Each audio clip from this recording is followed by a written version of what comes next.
अगर हम आपसे पूछें वो कौन सी चीज है जो हमारे चारों तरफ है लेकिन उसे हम देख नहीं सकते हैं, इसका सही जवाब है हवा। तो जब हम इसे देख नहीं सकते तो हमें पता कैसे चलेगा कि हम इसे हवा हमारे चारों तरफ है। बहुत सारी ऐसी क्रियाएं होती हैं जहाँ पे हम देखते हैं और उससे हम एहसास करते हैं, महसूस कर सकते हैं हवा को। जैसे जब आप घिरनी चलाते हैं, हवा में लेकर इसे जब घूमते हैं तो ये घिरनी घूमता है। आप कागज के हवाई जहाज को ऊपर फेंकते हैं तो ये उड़ता है। पतंग उड़ाते हैं। जब आपको गर्मी महसूस होती है आप पंखा चलाते हैं, पंखा चलाने में आपको ठंडा महसूस होता है। तो इस तरह से हम कह सकते हैं कि हवा की उपस्थिति हमें एहसास दिलाती है, हमें महसूस कर सकते हैं केवल उसे कि हमारे चारों तरफ हवा है। वो हम देख नहीं सकते, केवल इसे महसूस कर सकते हैं। हवा का ना तो रंग होता है, ना गंध होता है, ना ही कोई स्वाद होता है। इसके बहुत और भी कुछ गुण होते हैं। हवा स्थान घेरती है, हवा का वजन होता है, हवा गर्म होने पर फैलती है, हवा को हम संपीड़ित कर सकते हैं यानी इसे हम दबा सकते हैं। तो आइए हम कुछ प्रयोग के द्वारा से, जिसे हम आसानी से अपने घर पे कर सकते हैं, ऐसे कुछ प्रयोग के द्वारा से हम सिद्ध करते हैं कि हमारे चारों तरफ हवा के ये गुण जो हैं उन्हें हम सिद्ध करते हैं। आइए पहला प्रयोग हम करते हैं, हवा स्थान घेरती है।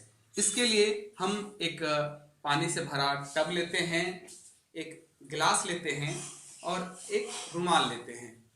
हमने सबसे पहले रुमाल को इस गिलास के अंदर डाल दिया और इसे इस टब में, इसको हम धीरे धीरे उल्टा करके डालते हैं।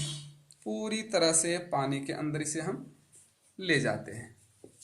ये देखिए ले गए और इसे फिर उसी प्रकार हम इसे वापस निकालते हैं।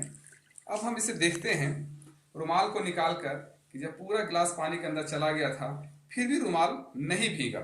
इसका मतलब है कि इसके अंदर कुछ था जो इसको पानी को अंदर जाने नहीं दिया। चलिए देखते हैं क्या था। तो फिर से हम इस गिलास को, अगर खाली गिलास को फिर से डालते हैं और खाली गिलास को डालकर सीधे उसे नीचे ले जाते हैं। नीचे ले जाने के बाद, पूरी तरह डालने के बाद धीरे धीरे इसे हम घुमाते हैं, तिरछा मोड़ते हैं। देखते हैं इसके अंदर से कुछ बुलबुले निकल रहे हैं। ये बुलबुले ही हमें पता चलता है कि ये बुलबुले जो हैं वो हवा जो इसके अंदर था उसे तिरछा करने पर इसमें पानी भरता चला गया और पानी के बुलबुले बाहर निकल गए। इससे हम सिद्ध करते हैं, साबित करते हैं कि हवा स्थान घेरती है। आइए अब हम अपने दूसरे प्रयोग को देखते हैं जिसे हम सिद्ध करते हैं कि हवा में वजन होता है। इसके लिए हम लेते हैं दो बैलून, बैलेंस जिसे मैंने खुद से बनाया है। अब हम इस दोनों बैलून को इसके दोनों पलड़ों पर रख देते हैं और फिर देखते हैं कि अभी ये दोनों बराबर वजन के हैं। अब एक पर हम खाली बैलून और दूसरे पर हवा भरा हुआ बैलून रखते हैं, उसके बाद देखते हैं क्या होता है। अब इसके एक पलड़े पर मैंने खाली बैलून को और दूसरे पर हवा से भरे बैलून को रख दिया। अब आप देख सकते हैं कि जो हवा से भरा हुआ बैलून है वो उसका पलड़ा नीचे झुक गया है। इससे यह साबित होता है कि हवा में वजन होता है। अब हम अगला प्रयोग करते हैं, हवा गर्म होने से फैलता है। इसके लिए हम एक जग में ठंडा पानी और एक में गर्म पानी लेते हैं। अब एक बोतल लेते हैं जिसके ऊपर हमने उसके मुंह पर बैलून लगा दिया और इसको हम ठंडा पानी में डालते हैं। और दूसरा बोतल लिए, इसके मुंह पर भी हमने बैलून लगा दिया और इसको हम लोग गर्म पानी में डालते हैं।